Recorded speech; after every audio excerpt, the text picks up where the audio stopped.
वक्रतुण्ड महाकाय सूर्यकोटि संप्रभ निर्विघ्नं कुरु मे देव सर्वकार्येषु सर्वथा। संकट चौथ कथा। माघ मास की कृष्ण पक्ष की चतुर्दशी को मनाया जाता है। इस दिन संकट हरण श्री गणेश जी का पूजन होता है। पुत्रवती स्त्रियां दिन भर निर्जल रहकर शाम को फलाहार करती हैं तथा माता पर पूरी पकवान चढ़ाती हैं और कथा सुनती हैं।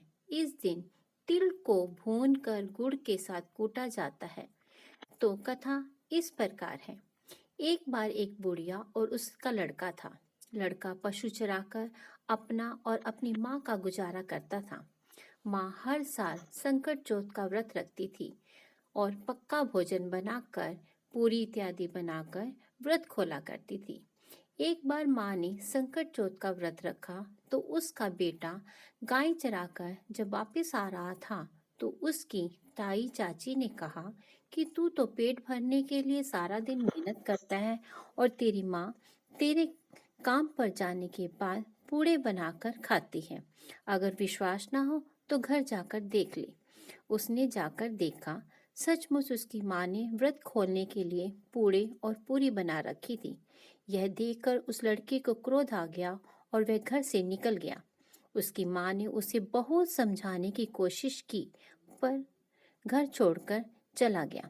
लेकिन जाते हुए उसकी माँ ने तिल को एक पल्ले में बांधकर उसे दिए और कहा, ये संकट के समय तुम्हारी रक्षा करेंगे। चलते चलते वह लड़का एक बुढ़िया के घर पहुंच गया। वह बुढ़िया उस नगर में रहती थी जहां हर वर्ष एक व्यक्ति को बलि दी जाती थी। उस दिन उस बड़ी बुढ़िया के लड़के की बारी थी। बुढ़िया ने उसे भोजन करवाया और तिलकुटी खाने को दी और वह लेट गई और धीरे धीरे रोने लगी। लड़के ने उस बुढ़िया से रोने का कारण पूछा तो बुढ़िया ने कहा, मैं इसलिए चिंतित हूँ कि रीति के अनुसार आज मेरे बेटे को बलि देने की बारी आई है। उस लड़के ने कहा कि माँ तू घबरा मत, आज तेरे बेटे की जगह मैं जाऊंगा। जब कोई बुलाने आए तो मुझे जगा देना। तो बुढ़िया ने कहा कि कौन किसकी बारी में जाता है, परंतु उस लड़के ने विश्वास दिलाया और सो गया।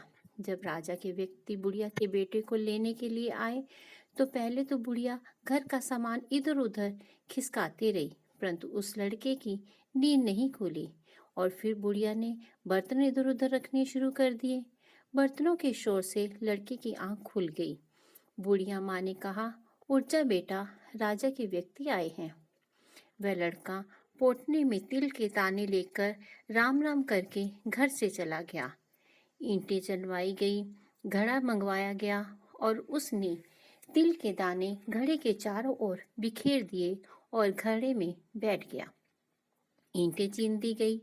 पहले तो आवा एक सप्ताह में पकता था, पर उस दिन आवा 3 दिन में ही पक गया। राजा ने सेवकों को भट्टा देखने को कहा तो सेवकों ने राजा को आवा पकने की सूचना दी। जब आवे से ईंटें निकालने लगे तो लड़के ने कहा, आवाज दे, धीरे धीरे निकालना, बीच में मैं भी बैठा हूँ। सेवक डर गए। वे दौड़कर राजा के पास गए कि ये तो कोई भूत है। राजा को सूचना मिली तो राजा ने आकर देखा और लड़के से पूछा कि तेरे पास ऐसी कौन सी चीज है कि आवा 3 दिन में ही तैयार हो गया और तुम भी जीवित रहे। तो उस लड़के ने सारी बात राजा को बताई। राजा को यह सुनकर क्रोध आया कि बुढ़िया ने अपना लड़का बचा लिया और तुम्हें भेज दिया। किंतु उस लड़के ने बुढ़िया को कुछ न कहने दिया और कहा, मैंने ही उसके लड़के की जगह पर आने का वादा किया था। मेरी माँ ने मुझे चलते समय ये तिल और चावल दिए थे और वह संकट चौथ का व्रत रखती हैं और कहा था कि ये संकट के समय तुम्हारे काम आएंगे। तिलों के कारण ही आज मैं इस आवा पकने पर भी जीवित रह गया। राजा ये सुनकर बहुत खुश हुआ और राजा ने अपनी लड़की की शादी उस लड़के के साथ कर दी। दूसरी ओर उस लड़के की माँ उसकी माँ रो रो के अपने बेटे के गम में अंधी हो गई।